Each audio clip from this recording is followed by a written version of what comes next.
नमस्कार दोस्तों, कहानियों की श्रृंखला में आज सुनेंगे मृदुला गर्ग जी की कहानी वह मैं ही थी।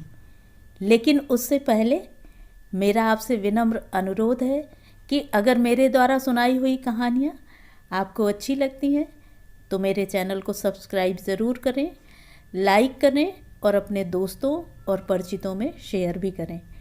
बेल आइकन दबाना बिल्कुल भी ना भूलें। आज सुनिए वह मैं ही थी। जब भी उमा को वह औरत याद आती, एक खौफ उसके वजूद पर तारी हो जाता। वह औरत जो कमरे में उसी पलंग पर बच्चा पैदा करते मर गई थी, जिस पर आजकल उसे लेटना पड़ता था। कई बार सोचती थी अपना बिस्तर उठाकर दूसरे कमरे में ले जाए और फर्श पर बिछाकर सो रहे, पर अपने खौफ को दूसरों पर जाहिर करना इतना आसान नहीं था। मनीष पर तो बिल्कुल नहीं।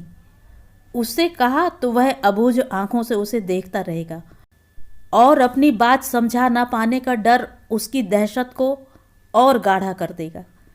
माजी से कहा तो वे ही किस्सा बयान करना शुरू कर देंगी जिससे उसे खौफ आता था।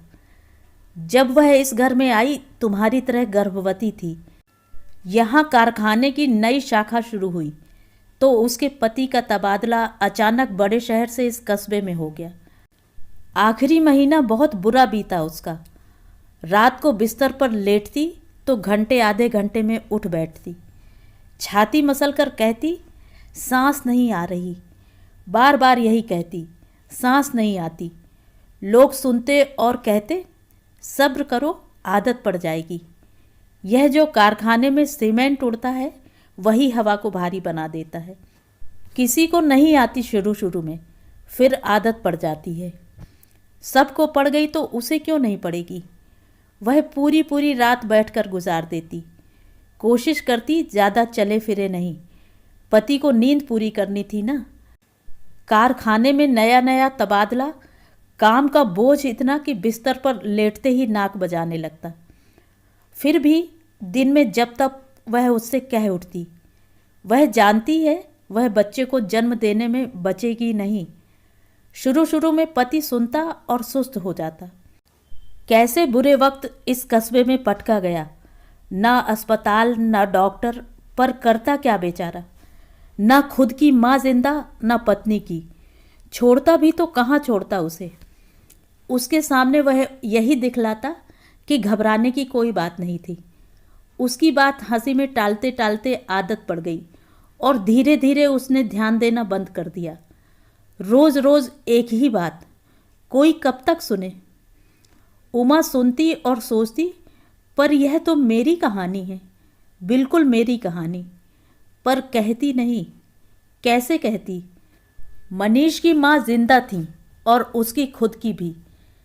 फिर उस औरत पर सफाई का फितूर सवार हो गया। रात रात भर ना सोए ना सांस ले, बस घर को सजाती घूमे। कलात्मक रुचि की थी, चित्र बनाया करती थी। अब क्या हुआ कि दिन रात कैनवास पर रंग उड़ेलने में अपने को खपा दिया। घर की तमाम दीवारें अपने बनाए चित्रों से पाट दी। फर्श की जो धुलाई रगड़ाई की कि पूछो मत। कंपनी की मेज कुर्सियां उठाकर स्टोर में बंद कर दी। यह पलंग उसने खुद खड़े होकर बढ़ई से बनवाया था। पलंग क्या, तख्त समझो। हाँ, लकड़ी बढ़िया लगवाई और बनवाया खूब लंबा चौड़ा। पर नीचा तो देखो कितना है, फर्श से कुल 6 इंच ऊपर। पता है क्यों? दिमाग में यह ख्याल चढ़ गया कि सारा सामान कमरे से बाहर निकालकर नीचा तख्त डालेगी तो कमरा बड़ा और खाली लगेगा। खाली हवा में हवा काबू आ जाएगी और वह सांस ले पाएगी। सांस आने पर कौन जाने एक रात नींद भी आ जाए। पर उम्मीद कहाँ रंग लाई। सीमेंट के कण उसी तरह हवा को बोझिल बनाए रहे, उसके फेफड़ों को चुनौती देते रहे और वह छाती मसलती रात भर इधर उधर डोलती रही। उसे लगता उसका अजन्मा बच्चा आकर छाती में अटक गया है। कभी कभी महसूस होता वह जिंदा नहीं, मर चुका है। अंदर पड़ा पड़ा फोड़े की तरह सड़ रहा है, इसलिए सांस नहीं आती। नींद गायब हो गई है। खुली आंख बुरे बुरे सपने आते हैं। पर पक्का पता करने का कोई तरीका नहीं था। कस्बे में न अस्पताल था, न एक्सरे मशीन और न डॉक्टर। इंतजार के सिवा चारा न था। उस क्षण का जब पेट में दर्द की ऐंठन शुरू हो और बच्चा खुद ब खुद जन्म ले ले। दाई का काम तो नाल काटना और बच्चे को नहलाना भर था। प्रकृति साथ न दे तो मौत से कौन लड़ सकता है। दाई जो कर सकती थी किया। उस औरत की किस्मत खराब थी। बच्चे का सिर माँ के जिस्म में अटका रह गया, बाहर आ ही नहीं पाया। बाद में सुना बड़े शहर में उसके परिचित कह रहे थे, फॉरसेप लगाकर बच्चे को बाहर खींच लेते तो दोनों की जान बच जाती। पर यहाँ कौन लगाता फॉरसेप। मर गई बेचारी बच्चे समेत इसी कमरे में, इसी बड़े तख्त पर जिस पर तुम लेटी हुई हो। बदकिस्मत थी बेचारी। बदकिस्मत या महज औरत, उमा सोचती। यह उसकी कहानी है या मेरी, या हर उस औरत की जो अपने वर्ग और स्थान से तोड़कर दूसरी जगह फेंक दी जाती है। जब वह शादी से पहले कॉलेज में अर्थशास्त्र पढ़ाया करती थी तो उसकी हेड ने एक बार कहा था, विवाह करते हुए जिस बात का ख्याल रखना चाहिए वह है स्थान मूलक तुष्टि गुण, यानी प्लेस यूटिलिटी। उमा समेत सब हंस दिए थे। विवाह के अर्थशास्त्रीय विवेचन पर हंसने के सिवा कर भी क्या सकते थे। आज समझ में आता है, उनकी बात में दम था। भारत जैसे भीषण असमानताओं वाले देश में वर्ग और स्थान की भूमिका एक जैसी है। सिर्फ औरत ऐसी चीज है जिसे कहीं से उखाड़कर कहीं फेंका जा सकता है, इस धारणा के साथ कि वह जड़ें जमा ही लेगी। ऐसे तो कोई कीकर बबूल से भी पेश नहीं आता। पर कसूर किसका है? खुद औरत का ना। पर जीवी की तरह इंतजार क्यों करती है कि कोई सुदृढ़ जड़ों वाला वृक्ष मिले तो उसके कंधों पर चढ़कर जीना शुरू कर दे। जड़ विहीन क्यों बनाए रखती है खुद को? नहीं, उमा ये सब माजी से नहीं कहती। उनका एक ही जवाब होता, तुम्हारे माँ बाप को शादी से पहले सोचना चाहिए था। माँ बाप को, उमा को नहीं। मनीष से कहने का सवाल ही पैदा नहीं होता था। अबूझ अकबकाए भाव से उसे देखते रहने पर जो समझ उसकी आंखों में उपजती वह सिर्फ यह कहती कि उसकी बातों का बुरा क्या मानना। गर्भवती स्त्रियां ऊल जलूल सोचा ही करती हैं। कहती क्या, वह सिलसिलेवार सोचती भी नहीं थी। यूं ही टुकड़ा टुकड़ा तर्क दिमाग में उठता और किरच किरच दहशत मन में रड़कती रहती। फिर रात के अंधेरे में एक क्षण ऐसा आता जब निस्सीम आतंक उसके पूरे अस्तित्व पर हावी हो जाता। न चाह कर भी उसे वही कहानी बार बार सुननी पड़ती थी। माजी ना सुनाए तो कोई और औरत सुना जाती थी। उन्होंने भी तो उन्हीं सबसे सुन सुनकर रटी थी। मनीष का नया नया तबादला उस कस्बे में हुआ था, इसलिए कारखाने में काम करने वाले सभी अफसरों और बाबुओं की बीबियां एक एक करके उससे मिलने आ चुकी थीं। सबकी जबान पर 6 महीने पहले मरी औरत की कहानी थी, जिसे अपनी अपनी शैली में वे उसे सुना जाती थीं। औरत मर गई तो पति का दिल टूट गया, इस घर में रह नहीं पाया। अगले दिन पड़ोसी के घर जा टिका और मैनेजर को दरख्वास्त दे दी कि उसका घर बदल दिया जाए। इस घर के पीछे जरा दाएं को जो घर है वह अलॉट हुआ है उसे। आजकल यहाँ है नहीं, शादी कराने दिल्ली गया हुआ है। आदमी अकेला कब तक रहे? 6 महीने बीत चले। अच्छा हुआ बच्चा माँ के साथ निपट लिया, वरना कौन पालता बेचारे को। आदमी का तो दिल ऐसा टूटा कि घर छोड़कर जाते वक्त यह पलंग यहीं छोड़ गया। कहने लगा, मुझसे देखा नहीं जाएगा। उसकी हैबतनाक चीखों और बच्चे की बेआवाज मौत का साक्षी है यह। हर वक्त उसकी याद दिलाएगा। बड़ी साध से बनवाया था बदकिस्मत ने। दाई के बाहर आकर कहने पर कि दोनों खत्म हो गए, वह रोता हुआ कमरे में दाखिल हुआ तो सबसे पहले खून से तरबतर पलंग देखा। फिर पलंग पर पड़ी उनकी लाश। वह तो चीख मारकर बेहोश हो गया। बाकी लोग भी डर से जकड़े खड़े रह गए। औरत की लाश की आंखें चौड़ी खुली हुई थीं और खौफ व दर्द भरा था उनमें कि किसी की हिम्मत पास जाने की नहीं हुई। सुना, मरघट के डोम ने ही आंखें बंद की उसकी। बच्चा उसी के साथ जला, अटका जो पड़ा था बीच में, न पूरा बाहर न पूरा अंदर। कोई लेडी डॉक्टर होती तो बाहर खींचकर देख लेती मरा है या जिंदा, पर देखकर होता क्या? जिंदा होता भी तो पालता कौन? तुमने देखा नहीं, बच्चों के कितने सुंदर सुंदर चित्र बनाए थे उसने, उस घर में लगे हैं। देखा ना किसी दिन। सारे के सारे सहेज कर ले गया उसका पति, बस एक यह पलंग छोड़ गया। यूं तो धो पोंछ कर साफ कर दिया था एक पड़ोसी ने, पटना शहर से डिब्बा लाकर पॉलिश भी कर दी थी। बिस्तर फेंक ही चुका था, पर वह ले जाने को तैयार नहीं हुआ। मैनेजर से कहने लगा, कारखाने के स्टोर में पलंग वैसे भी कम है, कुछ टूट फूट गए, कुछ अफसरों की बहाली बढ़ गई है, जो अगला अफसर इस मकान में आएगा इस्तेमाल कर लेगा। पलंग है बढ़िया नहीं? कहानी सुनते सुनते उमा का चेहरा पीला पड़ जाता, सांस घुटने लगती, पेट में हॉल का गोला उठाता, सिर में चक्रवात भर जाता और उबकाई लेती वह उसी तख्त पर निढाल पड़ जाती। आने वाली अफसर की बीवी होती तो कान के पास आकर फुसफुसाती, बच्चा यहाँ मत होने दो, यहाँ की दाई 10 बच्चे करवाती है तो 7 माएँ मर जाती हैं। मेरे दोनों बच्चे शहर में हुए माँ के घर, तुम अपनी माँ के पास दिल्ली क्यों नहीं चली जाती?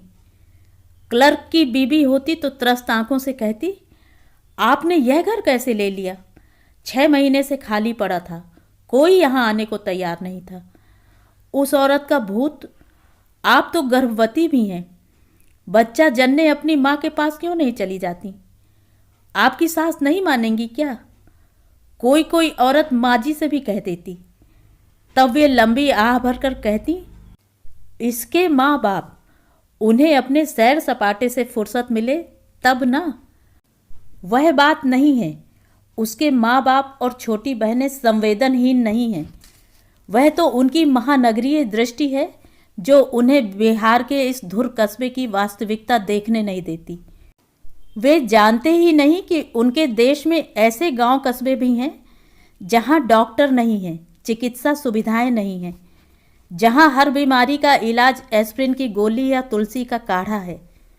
दिल्ली शहर में भी लाखों लोग हैं जो इसी कस्बाई तरीके से जीते मरते हैं। उनके बारे में भी वे क्या जानते हैं? उनके लिए बच्चे के जन्म में औरत का मरना बाजारू फिल्म का लटका है या सस्ते उपन्यास की गप। वे जानते ही नहीं कि कस्बा होता क्या है।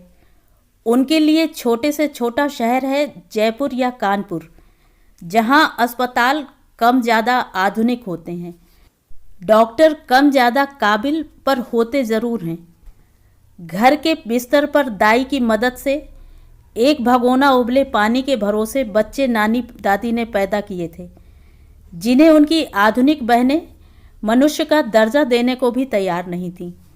वे संवेदनहीन नहीं, संवेदनशील थी अपने वातावरण के प्रति। वही अर्थशास्त्र का स्थान मूलक तुष्टिगुण। वर्ग और स्थान का न पट सकने वाला अंतर उन्हें बिहार के इस औद्योगिक कस्बे की सच्चाई जानने नहीं दे सकता था। जब उसके गर्भवती होने के बाद मनीष का तबादला अचानक यहाँ होने के आदेश आए तो उसने सुझाव दिया भी था कि उमा माँ बाप के पास जाकर बच्चे को जन्म दे। सुनकर वे भौचक रह गए थे। दोनों छोटी बहनों को लगा था शहर में दंगा हो गया है। उनकी व्यस्त सामाजिक जिंदगी की रफ्तार में अड़चन तभी आती थी जब शहर में फसाद हो जाए। कॉलेज के बाद पिक्चर, पार्टी, नाटक, सैर सपाटा उनकी दिनचर्या के अभिन्न अंग थे। अस्पताल की भागम भाग और बच्चे की चिल्लपों की उसमें गुंजाइश नहीं थी। ऐसा नहीं था कि उसके बच्चा पैदा करने या पालने में उन्हें हाथ बटाना पड़ता। बच्चा अस्पताल में डॉक्टर नर्स के भरोसे पैदा होता, पर बेफिक्री और तफरीह में कुछ मनोवैज्ञानिक फ़र्क पड़ ही जाता। माहौल भी कोई चीज़ होती है। रात को बच्चा टाँव टाँव करके नींद खराब करता और दिन में मौज मस्ती करते यह एहसास मन को सालता रहता कि उमा अकेली है।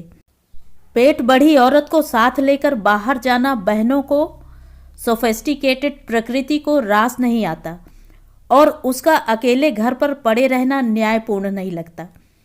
बेकार के धर्म संकट में कोई पड़े क्यों, जब उनके महानगरीय धर्म के अनुसार बच्चे का जन्म उसकी और उसके पति की अंतरंग समस्या थी जिससे उनका कोई संबंध नहीं था।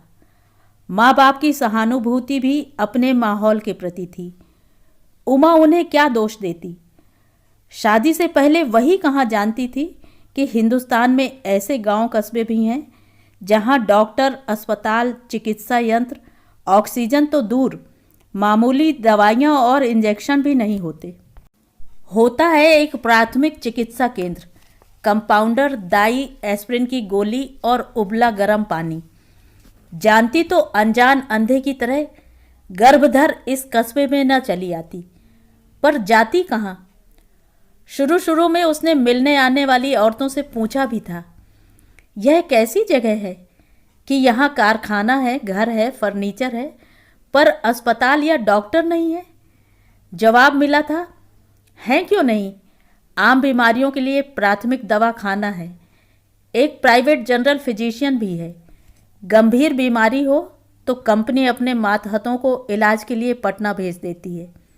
बस लेडी डॉक्टर नहीं है तो भाई देहात में बच्चे दाई ही जन्माती है। हाँ, जच्चा बच्चा की मृत्यु दर काफ़ी ज़्यादा है, पर क्या किया जाए, गंवई गांव का यही हाल है अपने देश में। जिनका मन यहाँ नहीं टिकता मायके या ससुराल चली जाती हैं। तुम जानो, हमारे यहाँ लड़कियाँ मायके जाना ही पसंद करती हैं, एकाध कोई ससुराल जा टिकती है। इसीलिए लेडी डॉक्टर की ज़रूरत कभी महसूस नहीं हुई। पर अब कंपनी के मालिक बूढ़े हो चले, नई हवा के उनके लड़के बहू चाहते हैं यहाँ अस्पताल खुले, इलाज का वाजिब इंतजाम हो, लेडी डॉक्टर तक बहाल की जाए। योजना बन गई है, 2-3 साल तक अस्पताल हो जाएगा यहाँ। पर उमा का बच्चा तो अगले महीने पैदा होना था, उसे रोक कर नहीं रखा जा सकता था। 2-3 साल क्या, प्रकृति एक बार निर्णय ले ले तो घंटा आधा घंटा भी रोका नहीं जा सकेगा। अपने हाथ में कुछ है ही नहीं। उसका जी करता पटना चली जाए, 10-15 दिन किसी होटल में रहे और दर्द शुरू होने पर अस्पताल में भर्ती हो जाए।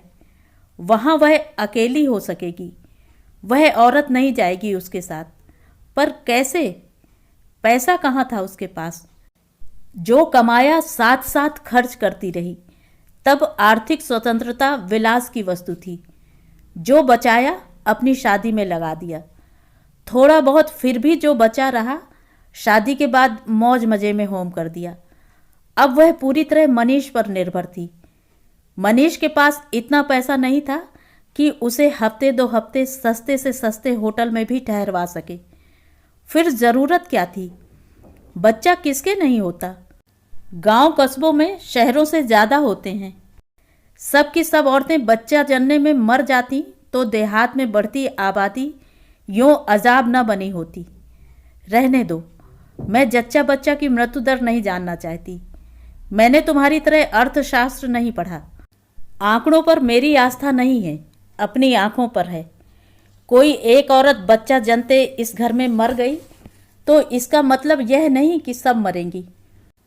औरतों को तो बात में से बात निकालने का चस्का होता है। मेरे पास इतना वक्त कहाँ है? अभी तबादला हुआ है। नया काम समझने समझाने के बाद बिस्तर पर लेटता हूँ तो बदन चस चस कर रहा होता है। मुझे तो सांस लेने में कोई तकलीफ नहीं होती, न किसी औरत का भूत मुझे सताता है। बढ़िया चौड़ा आरामदेह पलंग है, टीसते बदन को सुख मिलता है। गहरे सोऊं नहीं तो अगले दिन काम कैसे करूं? हर आदमी अपने अपने वर्ग स्थान के प्रति संवेदनशील था। बच्चा उमा को पैदा करना था, इस कस्बे के, इस घर के उस पलंग पर जिस पर वह औरत मरी थी। मनीष को नहीं, न उमा के माँ बाप या बहनों को। वे सब अपने दायरों में सुरक्षित थे। वह औरत तो सिर्फ उमा के साथ रहती थी। उसे हल्का हल्का बुखार रहता था। जब तब पेट और कमर में दर्द की मरोड़ उठा करती थी। दिन फिर भी गुजर जाता, पर रात होने पर बिस्तर पर लेटती तो घंटे भर बाद उठ बैठती। नाक मुंह दोनों से सांस लेने की कोशिश करती, पर सांस आती नहीं। कभी कभी इतना घबरा जाती कि मनीष को झकझोर कर जगा देती। कहती, दम घुट रहा है मेरा, सांस नहीं आ रही। बेवकूफ़ी की बात मत करो, वह कहता। हवा में सीमेंट के कण हैं, इसीलिए सांस लेने में तकलीफ होती है। शुरू शुरू में सभी को होती है, फिर आदत पड़ जाती है। सबको पड़ गई, तुम्हें क्यों नहीं पड़ेगी? दम घुटकर कोई मरा नहीं आज तक। कोशिश करो, नींद आ जाएगी। आदमी चाहे तो बैठे बैठे भी सो सकता है। और चारा भी क्या है, तुम ही बतलाओ। मैंने तो कहा था कि दिल्ली चली जाओ, पर तुम। उमा निरुत्तर हो जाती और मनीष करवट बदलकर पलंग के दूसरे कोने पर सरक जाता। खूब चौड़ा पलंग था, 4 ताबूतों के बराबर। मनीष और उसके बीच वह औरत आराम से आ लेटती थी। उसी का था ना पलंग, साध से बनवाया हुआ। होनी को टालकर सांस लेने की जिद्दी आस में वह उमा के बराबर में लेटी रहती। सांस न उसे आती न उमा को। उमा आंखें पूरी खोल नीचे चेहरे पर जड़ी भय से फटी उन आंखों में देखती जिनमें मौत ने रोशनी तो छीनी, त्रास नहीं छीन पाई। खौफ और दर्द का कैसा आलम था जिसने मरकर भी उसकी आंखों को बंद नहीं होने दिया। उमा और गहरे उनमें झांकती। वह औरत मंद मंद मुस्कराने लगती, पर आंखों का आतंक बना रहता। उमा को लगता वह उसका अजन्मा बच्चा ही था जो अब उसकी कोख से जन्म लेने वाला था।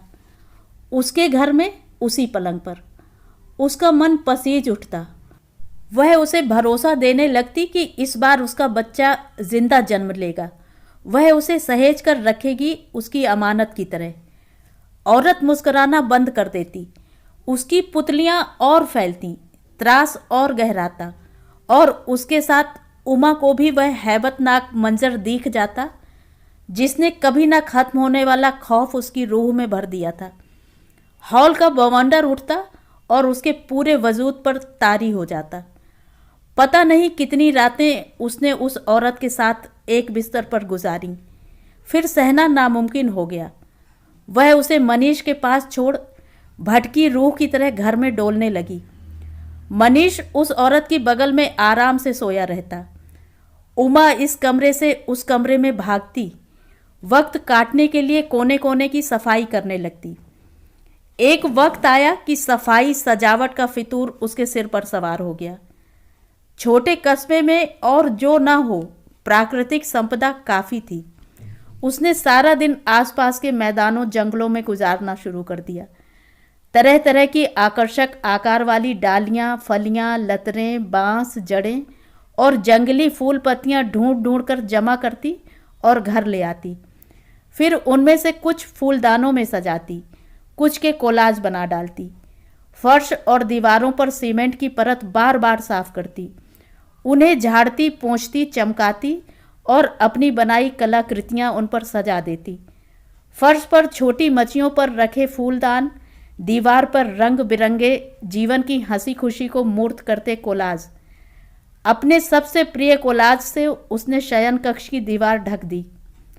पत्रिकाओं में से हंसते खिलखिलाते बच्चों के चित्र काटकर उनके बीच उगते सूरज और अनगिनत झिलमिलाते सूरजमुखी के फूलों के बिंब रंग कर कोलाज तैयार किया था।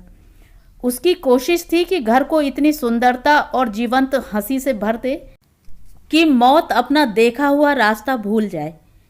इस कोशिश में किसी किसी रात बदन की हरारत जोर पकड़ लेती। जूड़ी से थरथर कांपता शरीर तेज ज्वर के कब्जे में आ जाता। वह तय नहीं कर पाती एस्प्रिन की गोली खाए या नहीं। कभी मेहनत से क्लांत देह ताप के सामने समर्पण कर देती और वह वहीं कमरे के धुले पुछे फर्श पर ढह जाती। नीम बेहोशी नींद का काम देती। माजी का ध्यान उस पर चला जाता तो उठाकर फर्श पर बिछे अपने बिस्तर पर लिटा देती। उमा को कुछ राहत मिलती। जब से उसने देखा है, माजी फर्श पर ही अपना बिस्तर बिछाती हैं। मनीष को जमीन पर पसरने से खास चिढ़ है, वह जानती है, पर माजी से उसने समझौता कर रखा है। एक बार बतलाया था उन्होंने, कैसे पति के मरने पर जब उन्हें धरती पर उतारा गया तो वे भी उतर आई थीं, दोबारा पलंग पर नहीं चढ़ी थीं। मनीष की कहासुनी के बावजूद जमीन पर सोने का नियम बना लिया था।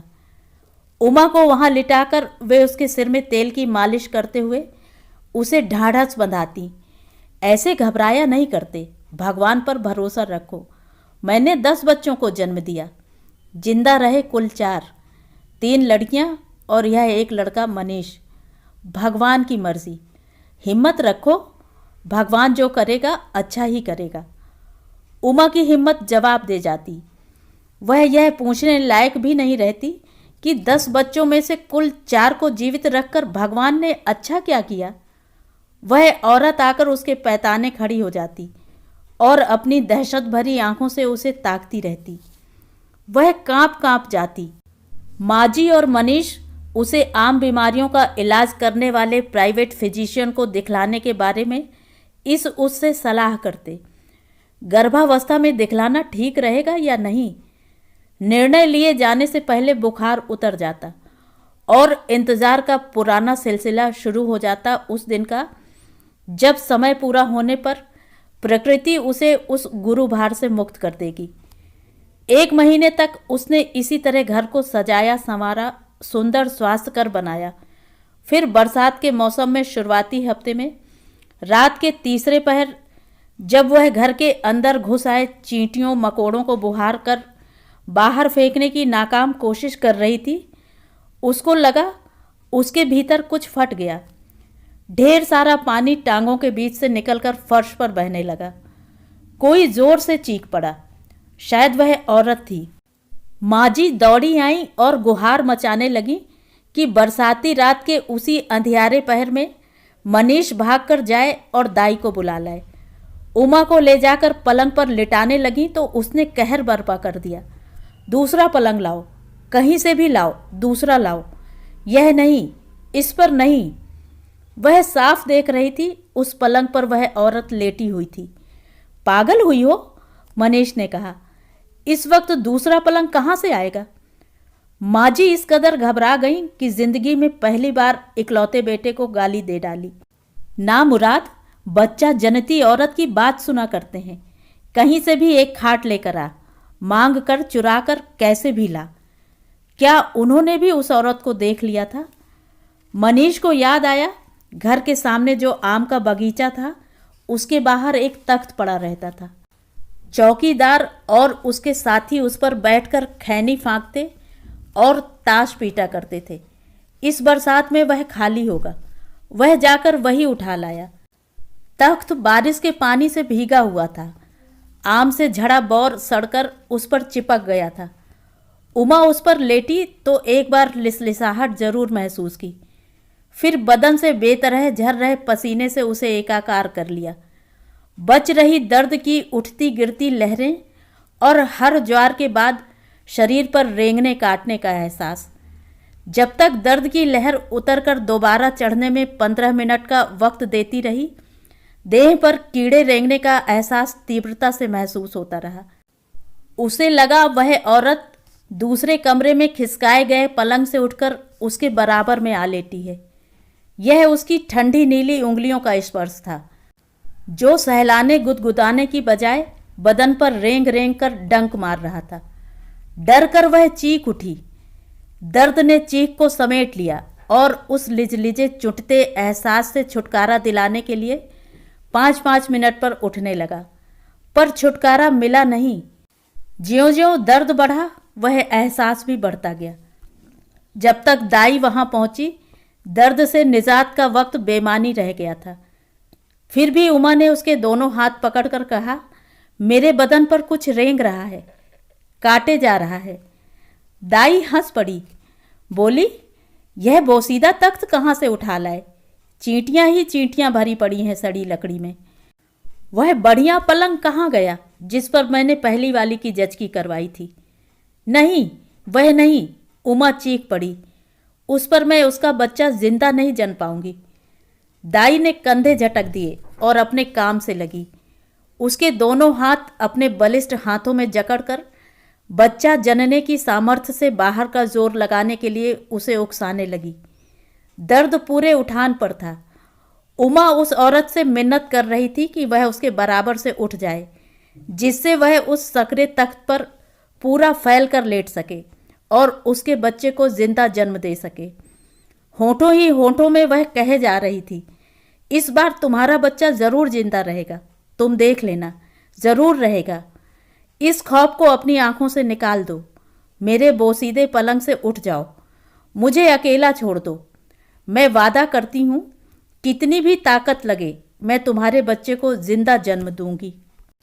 उमा ने आंखें बंद की, दांत कसे, दाई के हाथों पर नाखून गड़ाए और शरीर के निचले भाग को शक्ति का केंद्र बना लिया।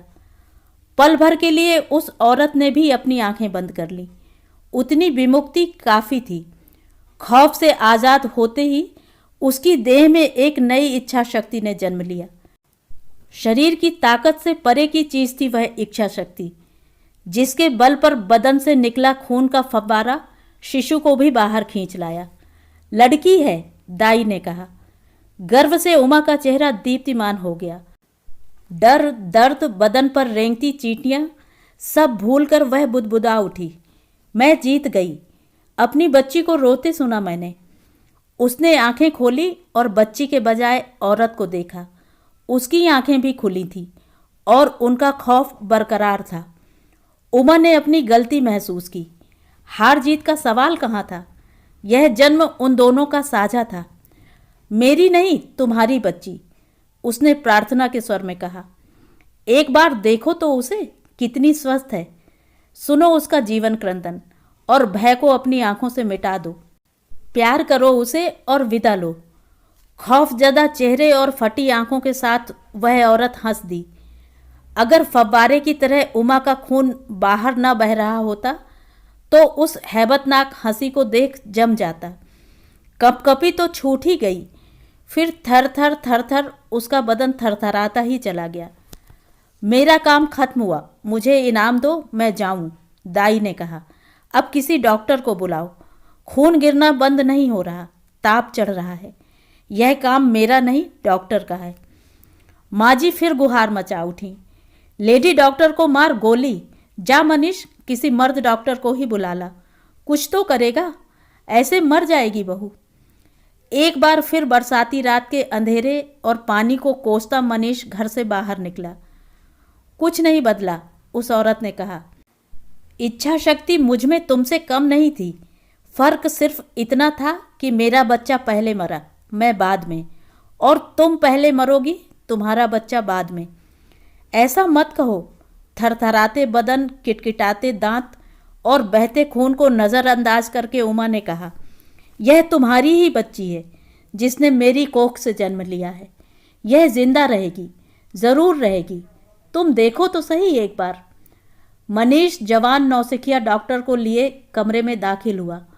डॉक्टर ने देखा और सिर हिला दिया। बहुत देर कर दी, गुर्दे नाकाम हो गए हैं। रक्तस्राव रोकने का मेरे पास उपाय नहीं है। यह केस अस्पताल का है। उमा ने सुना और नहीं भी सुना। उसका पूरा ध्यान उस औरत पर केंद्रित था। बच्ची, उसने आर्तनाद करके कहा। आखिर वह औरत अपना खौफजदा चेहरा लिए बच्ची के ऊपर झुक ही गई। उमा उन्हें एकटक निहारती रही। उस औरत की आंखों का फैलाव कम हुआ। पलकें झपकीं, पुतलियां सिकुड़ीं और उनमें आंसू उमड़ आए। फिर दुनिया भर की ममता और करुणा उनमें भर गई। अब जब उसने उमा को देखा तो उसकी आंखों में दहशत के बजाय करुणा का दर्द लहरा रहा था। उमा का डर जाता रहा। उसने अपनी बाहें फैला दी। वह पास चली आई, उसे अपनी बाहों में थाम उसके बराबर में लेट गई। उमा ने उसके सीने पर सिर रखकर कहा, मैं मरना नहीं, जीना चाहती हूँ। मैं भी जीना चाहती थी, बहुत कोशिश की थी मैंने। जानती हूँ तुम्हारी कहानी, बहुत बार सुन चुकी हूँ। भूल जाओ उसे, अब यह तुम्हारी कहानी है, खत्म होकर फिर शुरू होने वाली। वह देखो, उसने उसका चेहरा बच्ची की तरफ घुमा दिया। हाँ, एक औरत अभी जिंदा है, वह जो अभी पैदा हुई है। आखिरी हिचकी के साथ उमा ने कहा। बच्ची पर टिकी उसकी आंखें खुली की खुली रह गईं। इसके प्राण भी आंखों से निकले, माजी ने कांप कर कहा। सनाका खिंच गया। कोई आगे बढ़कर उन खुली आंखों में छाया खौफ और दर्द देखने की हिम्मत नहीं जुटा पाया। तभी बच्ची धीमे स्वर में रो पड़ी। एक और औरत दुनिया में आ गई। माजी का मन ममता से भर गया। वे बच्ची को उठाने आगे बढ़ी। हिम्मत करके उमा की पलकें मूंदने को हाथ बढ़ाया। देखा, चींटियों ने उसके पूरे बदन को ढक लिया था, पर उसकी आंखों में खौफ नहीं, अपार करुणा भरी हुई थी। उन्होंने मर चुकी औरत की आंखें बंद कर दी और अभी पैदा हुई औरत को चींटियों के बीच से उठा उस कमरे में दौड़ गईं जहां साध से बना पुराना पलंग रखा था। तो ये थी कहानी। कहानी आपको कैसी लगी कमेंट करके ज़रूर बताएं।